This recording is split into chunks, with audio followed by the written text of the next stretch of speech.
예수 믿는 믿음의 사람들이 이 세상을 살아가다 보면 많은 고난을 당합니다. 그 고난의 이유도 여러 가지입니다.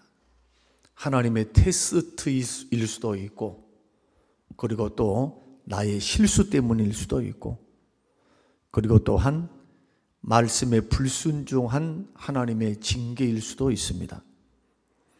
많은 경우 자신의 이러한 고난들과 어려움은 많은 경우는 죄 때문이기보다는 자신의 실수 때문에 오는 경향이 많습니다. 건강관리 잘못하면 하나님 탓하면 안 됩니다. 건강관리, 건강하셨을 때, 했을 때, 건강을 주셨을 때 건강을 관리 못한 그러한 나의 잘못.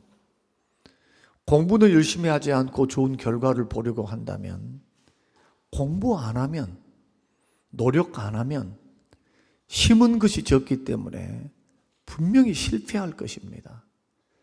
하나님의 기적을 바라는 건 요행입니다.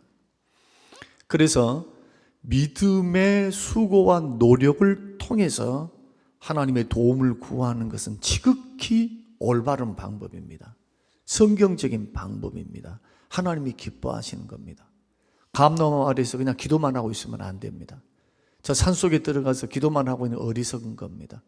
기도한 것만큼 노력해야 합니다. 그 노력을 믿음의 노력이다. 믿음을 가지고 열심히 씨를 뿌려야 합니다. 그래야 하나님께서 길을 여십니다. 그러나 많은 경우 이러한 심고 거두는 법칙을 무시하는 결과로서 우리에게 다가오는 고난들이 있습니다. 어려움이 있습니다.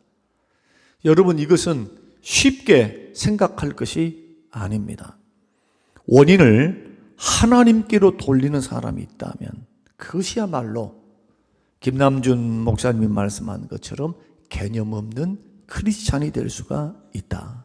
그런 면에서 예수 믿는 사람이 좀 생각이 있고 예수 믿는 사람이 조금 개념이 있다면 적어도 우리가 인생을 살아갈 때 10가지 정도는 우리가 좀 고민하면서 걸어가야 하지 않겠는가. 그 가운데 몇 가지를 소개해 드린다면, 고난에 처해 있는 사람들을 찾아가서 위로하는 것, 지극히 정상적인데 이게 잘 안 돼요. 될 것 같습니까? 나는 성격 때문이에요, 나는 이것 때문이에요, 이래서 마음은 있지만 안 돼요. 그러나 마음만 가지고 있는 것은 사랑이 아닙니다.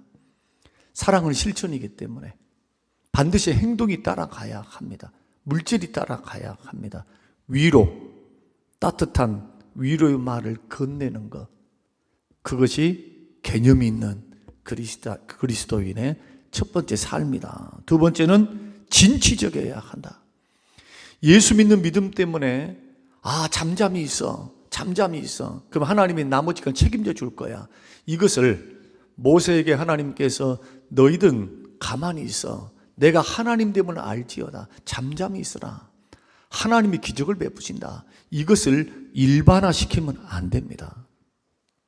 하나님께서는 이스라엘 백성들과 모세에게 그때 그 맞는 그때의 기적을 베푸사 하나님의 하나님 되심을, 하나님이 구원자 되심을, 하나님이 길을 여심을, 하나님이 은혜 주시는 분임을 그들에게 강력하게 보이기를 원하셨습니다. 왜냐하면 그 앞에는 광야의 길이 아직도 남아 있었기 때문에, 광야와 아말렉과 블레셋과 전쟁, 그 다음에 먹고 사는 문제, 이 모든 문제를 통과해서 가나안 땅에 들어가야 했거든요. 그러니까 하나님은 강력하게 나타나서 내가 하나님이다 라는 것을 보이기를 원하시는 거예요. 가나안 땅에 들어가서 어떻게 합니까? 하나님이 만나와 메추라기 다 끊으십니다. 심고 거두는 법칙을 통해서 먹고 마시게 하는 겁니다. 그래서 우리가 열심히 우리의 미래의 비전과 꿈을 향해서 걸어간다면 진취적인 태도를 가지고 적극적으로 대응을 해야 합니다. 움직이지 않으면 역사가 일어나지 않습니다. 믿음은 구호가 아닙니다. 믿음은 행동입니다. 사랑만 행동이 아닙니다. 믿음은 행동입니다. 그래서 행위로 드러나는 게 믿음이에요. 믿음. 여러분 진취적인 믿음을 가지시기 바랍니다. 그래야 뭔가 이루어질 수 있다. 세 번째는 잘못한 일이 있으면 먼저 사과하라. 사과해야 돼. 사과. 잘못해놓고 입 딱 닫고 있으면서 아유 다 알겠지. 여러분 그건 여러분 생각이에요. 잘못했으면 대통령이라 할지라도 심지어 부모라 할지라도 자녀들의 마음의 상처를 씻어줄 수 있는 방법이 사과입니다. 잘못했으면 잘못했다고 고백할 줄 아는 사람이 용기 있는 사람이요, 믿음의 사람이며 관계를 바르게 세우는 사람이다. 사람은 7번씩 70번씩 7번 넘어질 수 있습니다. 죄 지을 수 있습니다.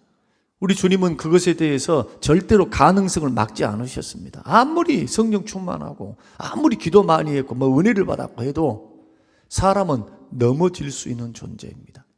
죄에 기울여져 있기도 합니다. 그때 잘못했으면 하나님 앞에 용서를 구하고 사람에게도 사과하며 용서를 구하는 것은 관계를 회복시키고 하나님 앞에 내 영혼을 세울 수 있는 너무나 중요한 방법인데 이것을 못하거든요. 가깝다고, 식구다고, 알 것이라고, 그건 착각이라는 겁니다. 이러한 사람들이 개념 없는 그리스도인들이다. 그러므로 잘못했으면 사과할 줄 아는 것. 네 번째는 상대방의 약점을 들춰내지 않는 것. 그러니까 부정적인 것만 자꾸 보고 그것만 묵상하는 사람들은 부정으로 기울어져요. 안경을, 빨간 안경을 끼웠기 때문에 모든 것이 빨간 안경인 겁니다. 여러분, 하나님께서는 우리를 바라보실 때 빨간 안경으로 보시는 것이 아니고 하얀 안경으로 보십니다. 모든 것이 하얘요. 그러나 우리 주님이 그 안경을 우리 아버지 하나님께서 보시기 위해서는 대가를 치르셨습니다. 어떤 대가입니까? 그의 아들 예수 그리스도를 이 땅에 보내사 십자가에 죽게 하사 예수 그리스도를 믿는 모든 사람들의 죄를 다 깨끗게 하셨습니다. 그 후로부터 주님은 우리 속에 있는 죄를 주목하신 것이 아니고 긍휼과 은혜로 하나님의 자녀들을 예수 그리스도의 보혈을 통해서 우리를 보시는 거예요. 이걸 가리켜서 칭이라 그렇게 말합니다. 그래서 우리는 자녀들입니다. 의로운 자녀들입니다. 죄가 있어도 예수 그리스도의 보혈로 씻음받고 치유받고 용서받은 그리스도인들입니다. 이제 우리는 발만 씻으면 되는 거예요. 그래서 우리의 허물과 부족을 자꾸 나는 못난 사람이야, 나는 이것밖에 못해, 나는 죄인이야, 자꾸 그러지 마세요. 예수 그리스도를 통해서 나를 보신 아버지의 안경을 장착하고 누구를 봐야 돼요? 나를 바라보고 옆에 있는 형제들을 바라봐야 돼요. 좀 믿음이 부족하고 조금 내 마음에 안 들어도 하나님의 자녀입니다. 거룩한 자녀요, 의로운 자녀라고 하나님의 법정에서 선언해 주셨어요. 그래서 상대방의 약점은 되도록이면 주님도 우리의 약점은 안 보고 가능성을 믿어주겠다고 한다면 우리는 그 주의 말씀을 따라서 약점 안 보려고 해야지. 자꾸 약점을 보려고 해요. 제가 목회를 하면서 깨달은 것 중에 하나는 뭐냐 하면 사람은 장점이 더 많아요, 약점보다. 특히 예수 믿고 구원받은 사람들은 장점이 더 많아. 하나님이 100% 내가 완벽해서 쓰신 줄 아세요? 그 가운데서 장점 하나. 사도 바울 같은 이는 충성했습니다. 충성되이 여기셔서 나를 만나주셨고 사도로 삼으셨다. 잘못된 충성이었지만 열심히 하나님을 위해서 일한다고 했어요. 모르니까, 무지하니까, 아직 영적으로 그리스도를 모르니까 몰랐을 때의 그 일들을 정상 참정하신 겁니다. 그의 성향은 뭡니까? 하나님께 대한 충성입니다. 그러니 약점 보지 마시고 사람들의 장점을 바라봐야 이쁘게 보여요. 자, 이쯤에 앞뒤자고 계신 분들 한번 쳐다보십시다. 한번 딱 둘러보시면서 뭐가 보이신가요? 예, 한번 보시라니까. 그냥 안녕하세요 하고 인사 한번. 그냥 안녕하세요, 안녕하세요 하고. 장점 보지 말고 좋아요. 안녕하세요, 안녕하세요. 예, 뭐가 보이신가요? 이제부터 예수 믿는 사람은 개념이 있는 그리스도인 되기를 원한다면 약점 보지 말고 장점 보세요. 그러면 나도 행복해요. 여러분도 행복해요. 그 다음에 오늘 주로 말씀드리고자 하는 것, 이것이 5번째는 다투지 않는 겁니다. 그 6번째는 용서하는 것이고, 자, 다투지 않는 거다. 여러분, 두세 사람이 모인 곳에는 언제나 다툼이 일어날 수가 있습니다. 이것은 가정 안에서도 마찬가지, 부부관계 안에서도 마찬가지, 심지어 교회 안에서도 죄인들이 살고 있기 때문에 다툼이 있을 수가 있습니다. 근데 중요한 것은 하나님께서는 이 다툼을 통해서 우리를 연단하기도 하십니다. 오히려 문제를 통해서, 교회 안에 있는 문제, 가정 안에 있는 문제를 통해서 나를 다듬기도 하세요. 훈련시키기도 합니다. 그런데 중요한 것은 다툼 그 자체에 있는 게 아니라 다툼을 어떻게 처리하는가 하는 겁니다. 여러분, 우리는 다 실수할 가능성이 있습니다. 누구든지 넘어질 수 있어요. 누구든지 욱하는 감정이 다 있어요. 욱한 건 못 참아가지고 큰 문제로, 적은 문제로가 큰 문제로 비화되는 어리석은 사람들도 있습니다. 중요한 것은 다툼이 있을 때 그것을 어떻게 처리해야 되는가. 만약에 잘못 처리하면 관계가 깨어집니다. 덕이 안 됩니다.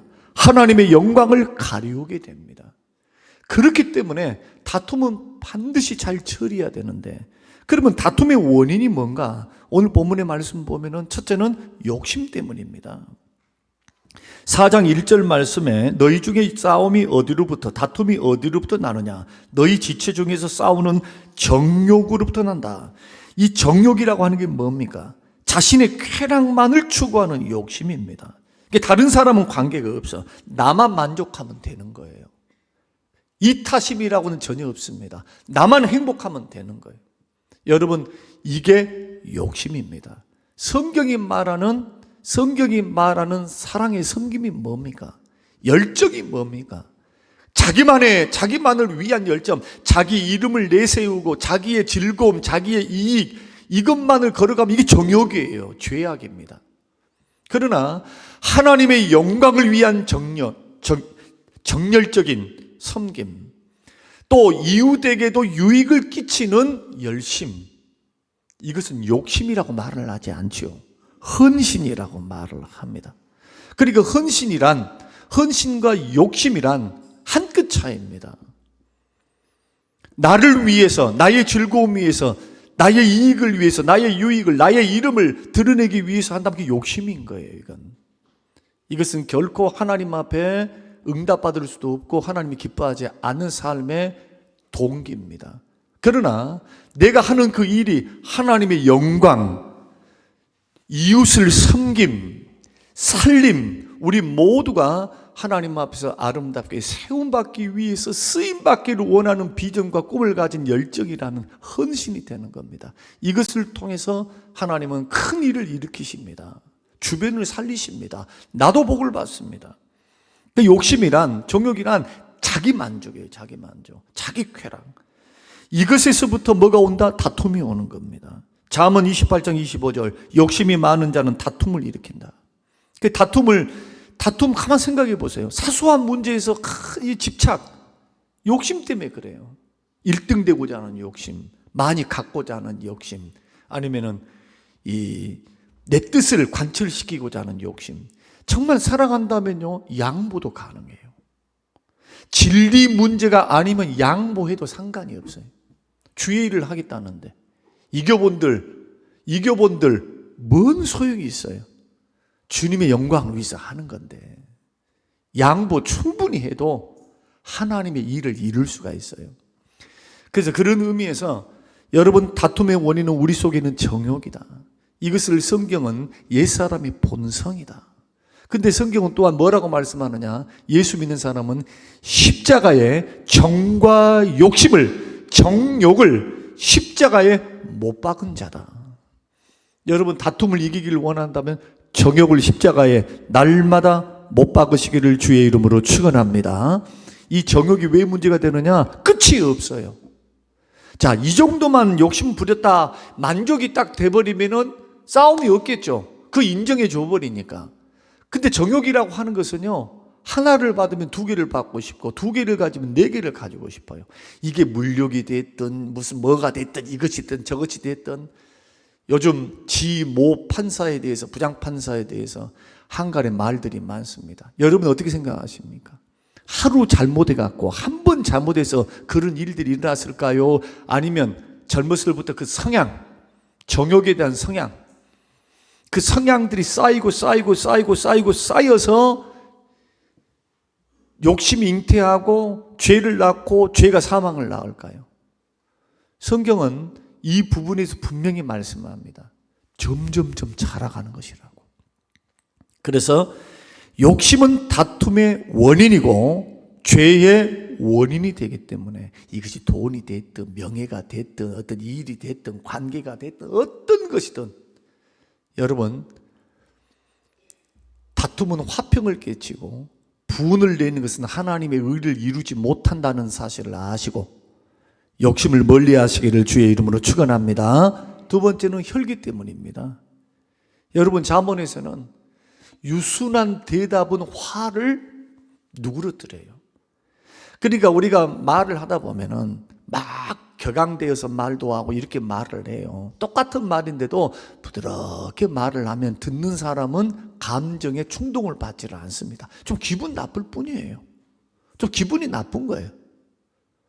그런데 거기에 감정을 실으듯이 목소리가 올라가고 혈기를 부리게 되면 이제는 옳고 그름이 문제가 아닙니다.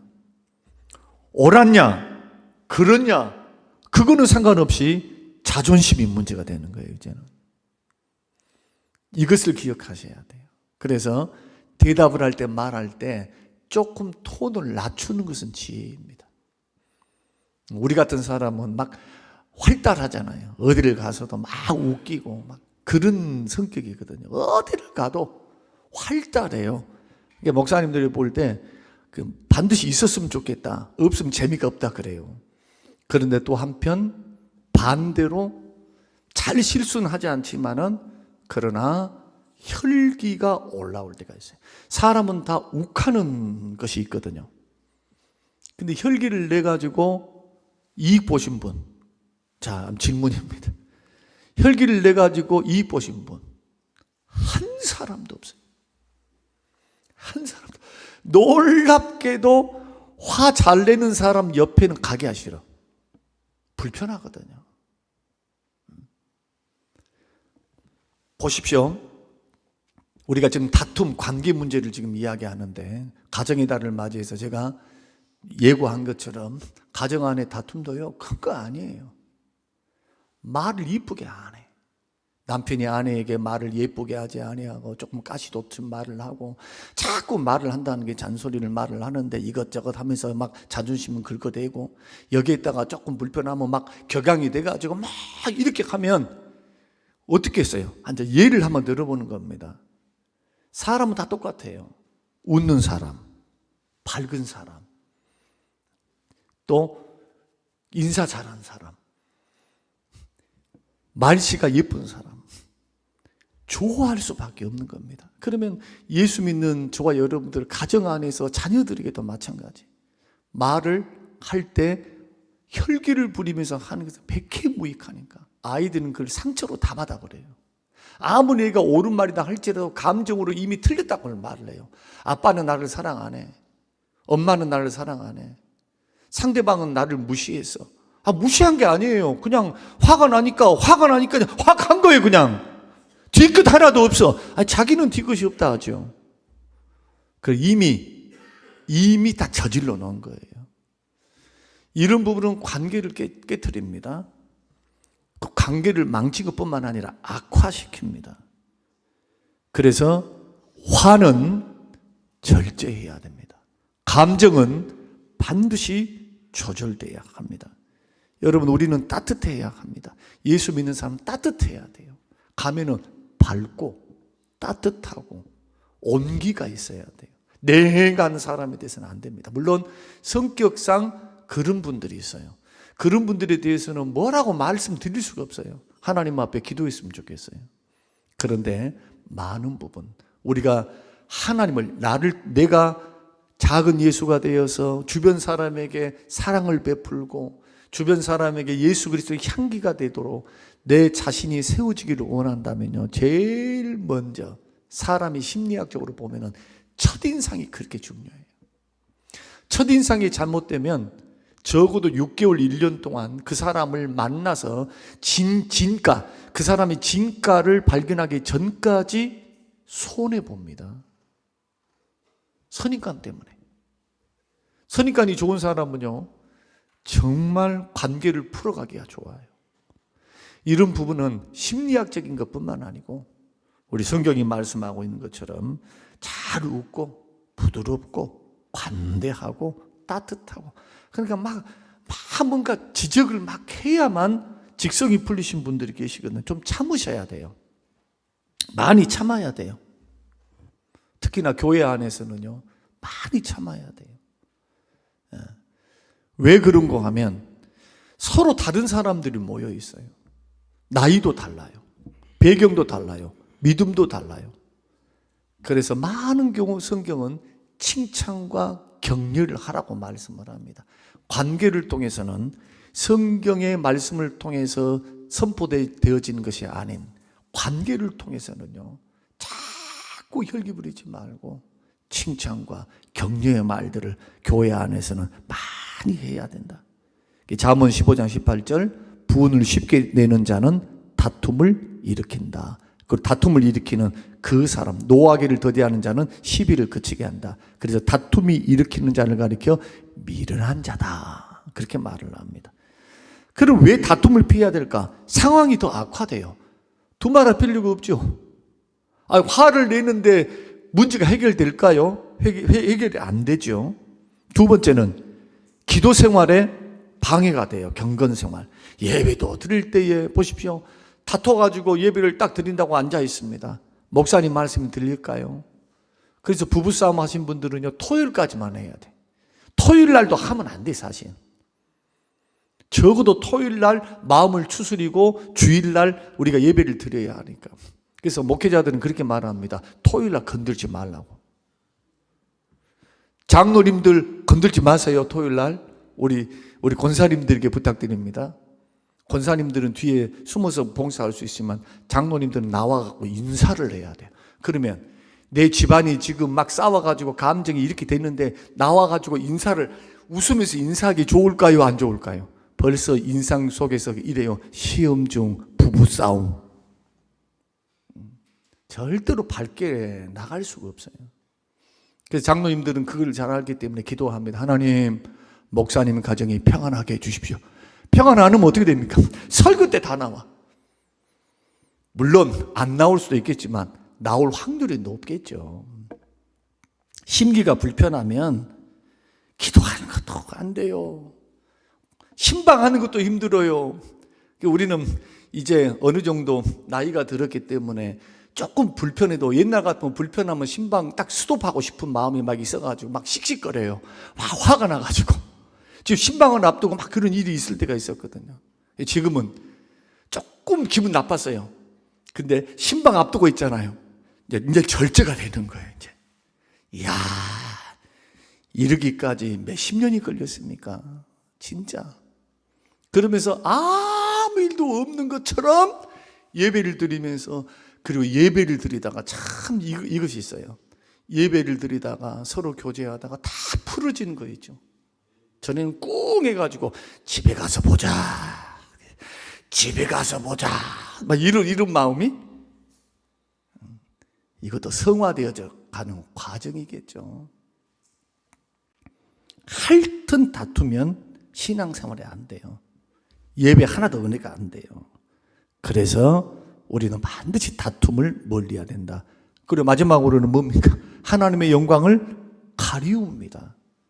그래서 기도 생활도 안 되고 더 상황이 악화되어지고 하나님의 영광을 가리우는데 왜 다툽니까? 교회 안에서 다투는 것만큼 어리석은 것이 없는데 이번에도 우리 중직자들이 또 등록을 하셨어요. 등록을 하셨는데 그분들의 권면이 뭐였냐? 저에게 하는 말이, 목사님, 저는 싸우는 교회 싫어요. 저는 막 이렇게 막 큰 소리 내거나 아니면 좀 이러면 저희 가정은 너무너무 힘들어요. 지금 뼈를 묻으려고 왔습니다. 교회를 돌아보면서 기도하면서 하나님 앞에, 하나님, 내가 정등교회 30년 다니던 교회를 떠나서 이제는 이곳에 정착하려고 하는 교회, 뼈를 묻을 교회를 돌아보면서 6개월 동안 돌아보면서 기도하면서 이 자리까지 왔는데 어렵게 결정을 했는데 사랑이 있고 평안이 있고 기쁨이 있고 밝음이 있고 이르기를 원하지 막 분쟁이 있고 이러면 저희들은 못 견뎌요. 정착하는 이유 중에 하나가 뭐냐? 너무너무 따뜻하다는 거예요. 그분들이 지금 2번이나 말씀하셨으니까. 밝다는 거예요. 인사도 잘하고 장모님들이, 권사님들이 너무너무 인사가 따뜻하다는 거예요. 여러분, 생명을 웃음으로 따뜻함으로 그분들의 영혼을 이렇게 세울 수 있다면 여러분 이것까지 좋은 은혜의 통로는 어디 있겠습니까? 꼭 기억하십시다. 우리 다투는 거 욕심에서부터 오는데 다툼의 원인 절대로 여기에 여러분 머물러 서지 마시고 반드시 이기고 승리하셔서 좀 다툼이 오려고 할 때는 언제나 절제하면서 그 자리를 피한다거나 좋습니다. 여러 가지 방법이 있어요. 그러니까 절대로 다투면 안 돼. 이것을 꼭 기억하시기를 바라고. 그러면 해결하는 방법이 뭐냐? 성경에는 3가지로 나오는데 첫째는 양보입니다.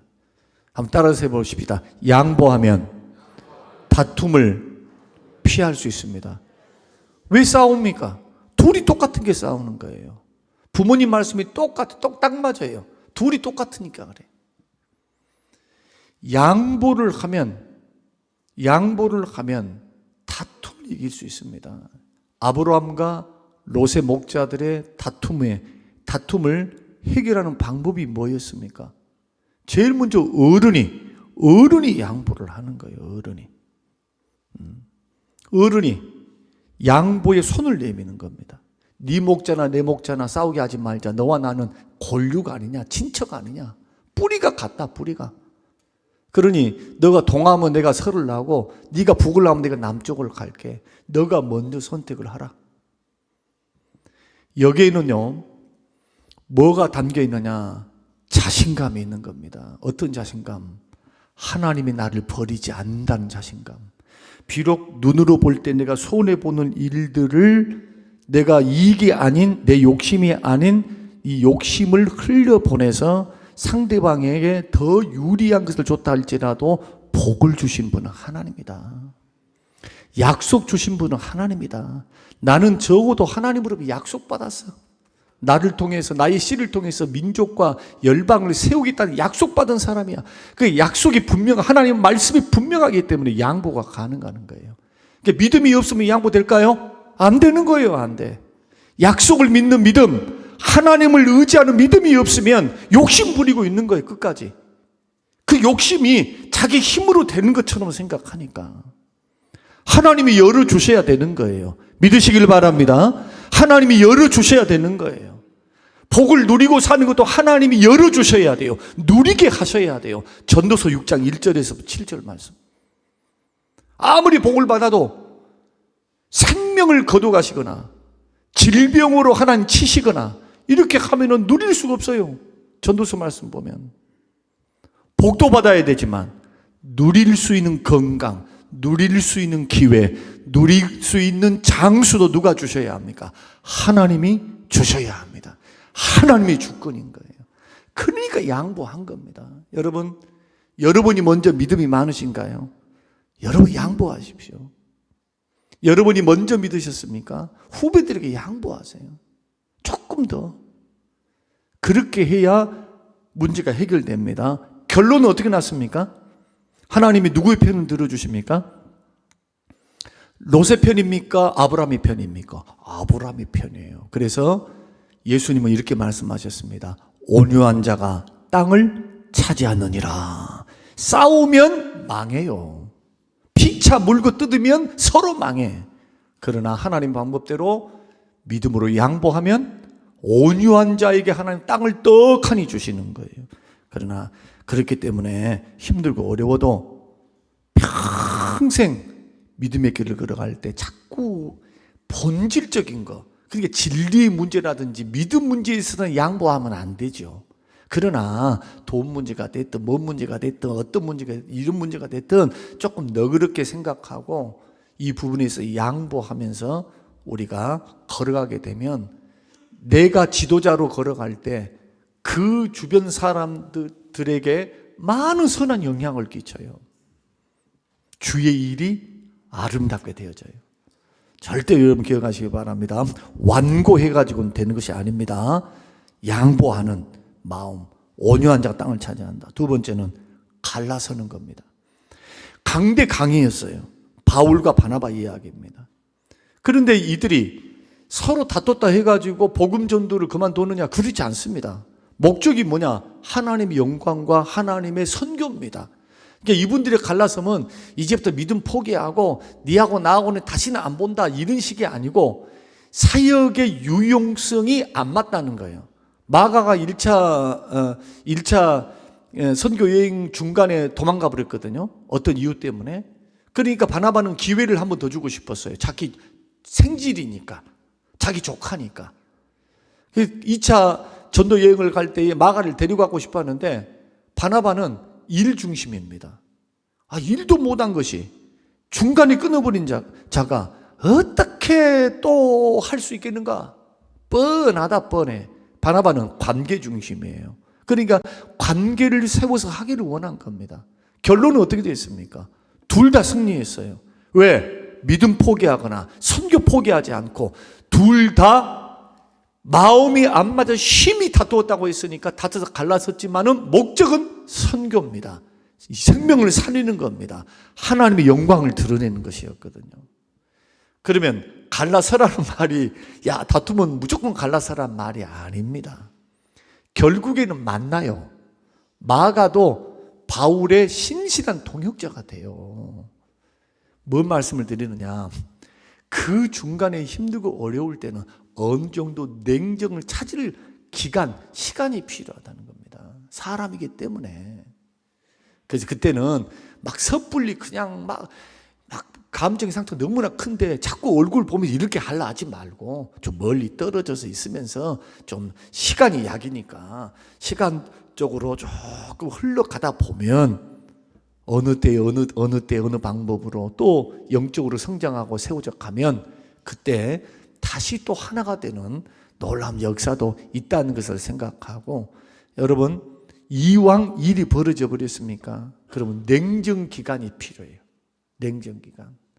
이때를 기도로 보내시길 바라고. 그런다 해서 믿음 포기하면 안 돼요. 주님 떠나면 안 돼. 기도의 자리 떠나거나 은혜의 자리 떠나면 안 돼요. 반드시 비전과 꿈이 같아야 돼요. 하나님의 영광을 위해서, 생명을 살리는 것을 위해서 부지런히 선교하고 봉사하고 섬기는 것은 하되 냉정의 기간이 필요하다. 마지막은 기도입니다. 한나를 통해서 배우는 게 그겁니다. 분인 나가 애도 못 낳는 것이 하면서 그렇게 서러움을 줍니다. 말로 그렇게 가슴 아프 상처를 줍니다. 누구도 그 마음의 상처와 아픔을 치료할 수가 없어요. 그 한나가 했던 방법이 뭡니까? 엎드려 기도하는 거예요. 억울하지만 싸우지 않는 거죠. 상처를 받았지만 그 원수 갚지 않는 거예요. 그 불편함, 그 힘듦, 그 고통, 그 불만, 힘든 이것을 싸우는 데에 올인을 하지 않고 하나님을 상대했습니다. 내 억울함을 하나님 앞에 토로하고 기도했습니다. 그랬더니 성경은 뭐라고 말씀하느냐? 이걸 한번 찾아봐야 되겠네. 이걸 한번 찾아보고, 이제 우리 마치겠습니다. 사무엘상 2장 5절. 자, 사무엘상 2장 5절. 한나의 승리입니다. 사무엘상 2장 5절. 저기 있네요. 자, 시작. 풍족하던 자들은 양식을 위하여 품을 팔고 줄이던 자들은 다시 줄이지 아니하도다. 절에 임신하지 못하는 자는 7을 낳았고 많은 자녀를 둔 자는 쇠약한. 누구 이야기입니까? 분인 나고 자기 이야기예요. 분인 나고 자기 이야기. 7을 낳았습니다. 7. 기도로 사무엘을 얻고 난 후에 하나님이 자식들을 더 많이 줘요. 그리고 한나는 흥왕에 가고 분인나는 점점 쇠약에 가요. 품꾼으로 전락합니다. 여러분, 우리 가정 안에, 교회 안에, 회사 안에, 직장 안에, 관계 안에 많은 다툼의 원인들이 있습니다. 사람하고 어울릴 줄 모르고 자꾸 그냥 혈기를 내서 사람에게 상처를 내는 분들이 있습니다. 그분들은 땅을 차지할 수가 없어요. 온유한 자에게 하나님이 축복을 주십니다. 성경은 반드시 그 부분을 처리하라고 말씀합니다. 혈기, 백해무익합니다. 욕심, 죄짓게 만듭니다. 넘어지게 만듭니다. 이 두 가지, 이 원인을 극복하면서 힘들고 어려워도 기도로 풀어나가야 되고, 힘들고 어려워도, 때로는 힘들고 어려워도 우리가 조금 냉정 기간을 조금 갖는 것도 필요하면서 우리가 하나님 앞에 우리 공동체, 성림교회 공동체, 그리고 여러분의 가정, 특히 가정의 달이니까요, 부부간의 관계 속에서도 행복해야 돼요. 제가 고백을 하나 하면, 이 지구상에서, 이 험악하고 힘든 세상에서 행복이 어디 있다요? 행복이 도대체 어디서 쉼을 얻고 어디서 안식을 누리고 어디서 행복을 누립니까? 가족이에요. 가족. 남이 아니에요. 남이 아니. 1차적으로 가정, 남편, 아내, 자녀들. 출가하고 난 후에는 부부밖에 없어요. 부부가 다투고 살면 안 됩니다. 행복하게 사셔야 돼요. 정말 사랑하고 사셔야 돼요. 그리고 수요일 밤은요, 수요일 밤 잠언 강해를 하는데 제목이 뭔가요? 수요일 밤 한번 읽어보세요. 수요일 밤 제목 시작. 아내 품을 항상 연보하라. 이 내 말이 아니고 이것은 하나님 말씀이에요. 쉼이 아내의 품에 있는 거예요. 또 아내는 남편의 사랑에 있는 거예요. 가족 안에 있는 거예요. 가족 안에. 가정에서부터 행복을 훈련하시고 사랑을 훈련하시고 다툼을 잘 처리하시면서 행복한 가정이 교회의 행복을 가져오고 주변의 행복을 나누어주는 하나님의 사람으로 성장해 가시는 우리 모든 식구들이 되시기를 주님의 이름으로 축복합니다. 고마우신 아버지 하나님, 감사합니다. 고맙습니다. 다툼을 피하라고 말씀하신 하나님, 피차 물고 뜯으면 멸망할까 조심하라고 말씀하신 하나님, 오늘 주신 귀한 말씀을 마음에 깊이 새기고 먼저 가정의 화평과 화목이 이루어지는 복된 가정으로 세워갈 수 있도록 욕심을 버리고 혈기를 끊고 절제할 수 있는 은혜를 베풀어 주시옵소서. 감사드리오며 예수님 이름으로 기도합니다. 아멘.